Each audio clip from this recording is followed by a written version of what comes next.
Saudara, seterusnya kita ke Sarawak. Antara tumpuan dari bumi kenyalang ialah Sarawak melalui satu fasa penting apabila mengiktiraf etnik minoriti di negeri itu.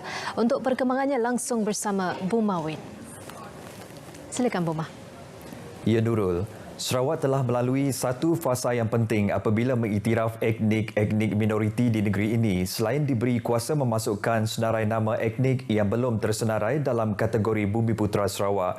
Timbalan Menteri Pembangunan Wanita, Kanak-kanak dan Kesejahteraan Komuniti Datuk Rozi Yunus berkata, dengan adanya pengiktirafan tersebut akan membolehkan mereka menikmati pelbagai keistimewaan daripada segi kemudahan dan pembangunan seperti mana kaum-kaum lain.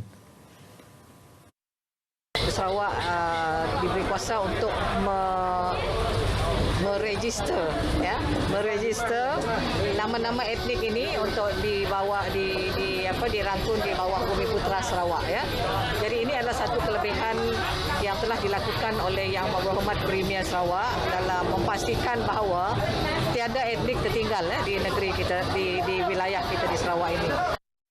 Tambahnya, usaha yang dilakukan oleh kerajaan ialah untuk melihat semua etnik yang minoriti ini supaya didaftarkan di bawah etnik Bumi Putera Sarawak. Justru beliau berharap agar semua pihak dapat bekerjasama sekiranya masih terdapat lagi etnik yang belum didaftar di bawah etnik Bumi Putera Sarawak supaya mencadangkan kepada kerajaan untuk disenaraikan. Beliau berkata demikian pada program pengagihan bubur lambuk anjuran Persatuan Kedayan Miri di Wireless Walk Miri. Sementara itu, program pengagihan bubur lambuk berkenaan merupakan yang pertama dibuat selepas 2 tahun persatuan itu tidak dapat menjalankan sebarang aktiviti susulan pandemik COVID-19. Agensi Penguatkuasaan Maritim Malaysia APMM Bintulu berjaya menahan sebuah bot nelayan asing yang menjalankan aktiviti perikanan pada jarak lebih kurang 90 batu nautika di muara Sungai Kemenang, Bintulu sekitar pukul 8 pagi kemarin. Pengarah Zon Maritim Bintulu, Kapten Maritim Muhammad Khairul Anwar Saad dalam kenyataan medianya memaklumkan semasa rondaan oleh kapal maritim setia telah mengesan nelayan tersebut sedang leka mencuri hasil laut yang disyaki gamat kira-kira pukul 9 malam pada Khamis lepas. Hasil risikan serta aduan komuniti maritim setempat memberitahu aktiviti pencerobohan bot nelayan asing di kawasan yang dipercayai hotspot mendapati struktur dan nombor pendaftaran bot berkenaan adalah bot nelayan asing dari Vietnam. Menyedari kehadiran aset APMM, bot tersebut bertindak melarikan diri sebelum berjaya dipintas dan ditahan oleh anggota penguat kuasa.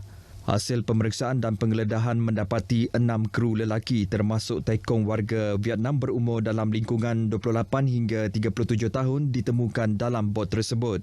Bot itu dipercayai membawa muatan gamat berjumlah lebih kurang 3 kg beserta 2,000 kg garam yang akan digunakan sebagai bahan mengawet bagi ketahanan gamat sebelum dibawa pulang ke negara asal mereka.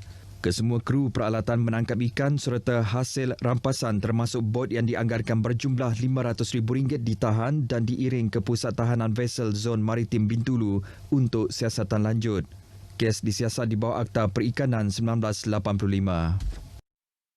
Usahawan tempatan turut tidak ketinggalan dalam menyalurkan sumbangan kepada golongan memerlukan menerusi penganjuran pelbagai aktiviti sempena ketibaan Hari Raya Aidilfitri tidak lama lagi. Ketua Pegawai Eksekutif Yana Corporation Sendirian Berhad, Muhammad Hafiz Rohani berkata, untuk memeriahkan suasana Hari Raya Aidilfitri tahun ini, pihaknya dengan kerjasama Parti Pesaka Bumi Putera Bersatu PBB, cawangan Kampung Wireless Miri menganjurkan pertandingan Rumah Berhias Raya. Jelasnya pertandingan Rumah Berhias Raya adalah bertujuan memupuk semangat perpaduan di antara penduduk kampung di samping mengeratkan lagi hubungan silaturahim. Selain itu, Muhammad Hafiz yang merupakan anak jati kampung Wireless Miri turut memberitahu pertandingan ini antara lainnya juga untuk mengembalikan kegemilangan kampung terbabit yang terletak di tengah bandaraya Miri. Beliau berkata demikian selepas menyerahkan sumbangan berupa lampu raya, hiasan dekor serta poster untuk 80 buah rumah yang diserahkan kepada Ketua Ranting PBB Kampung Wireless Sarbeni Japar di Miri. Muhammad Hafiz juga memperuntukkan wang tunai berjumlah RM1,800 sebagai hadiah kepada pemenang untuk kategori rumah tercantik dalam pertandingan berkenaan. Jika tahun sebelum ini peniaga Bazar Ramadan tiada rezeki berniaga ekoran pandemik COVID-19, namun tahun ini ada sinar buat mereka selepas kerajaan memberi kebenaran untuk membuka semula Bazar Ramadan. Selepas hampir 2 tahun tinjauan di salah sebuah Bazar Ramadan di Kuching, mendapati peniaga dilihat kembali bersemangat untuk memulakan operasi perniagaan mereka. Beberapa peniaga yang ditemui nyata teruja untuk berniaga semula setelah kerajaan memberi lampu hijau berniaga semula. Apabila Bazar Ramadan tu dah dibuka so nya malah impak yang sangat besar lah untuk kami orang. Alhamdulillah lah, terima kasih juga kepada pihak kerajaan sebab membenarkan kami orang untuk buka bazar pada tahun tu. Alhamdulillah kerajaan dah beri kita kesempatan berniaga di bazar. Nak biasa COVID tu yang susah. Biasa tiap-tiap tahun ada bazar. Biasa sonok asal. Tu dah dia beri peluang tu happy je rasanya. Oh, terlampau seronok. Sebab dah lama kami tunggu time bazar tu, tiba-tiba boleh buka, jadi kami seronok gila lah.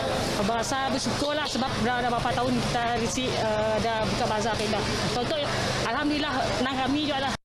Sementara itu, bagi peniaga di Bazar Ramadan Setutong, kebenaran berniaga bagaikan satu rahmat bagi mereka. Contoh lah, jangan lagi lah. Alhamdulillah. Ada yang naik harga, ada yang sama aja. Macam contoh lagu naik wancong ya, RM3 per ringgit ya memang harga selalu lah. Ya lah biasa lah, kena naik, yang jual pun naik pula. Kami suka lah.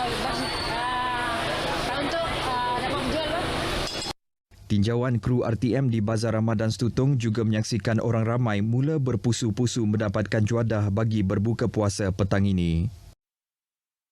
Bazar Ramadan di Padang Majlis Bandaraya Miri MBM turut dimeriahkan dengan program agihan bubur lambuk oleh MBM. Datuk Bandarnya Adami turut sama-sama turun padang dengan warga kerja MBM untuk mengagihkan 600 bungkus bubur lambuk kepada pengunjung yang datang ke Bazar Ramadan tersebut.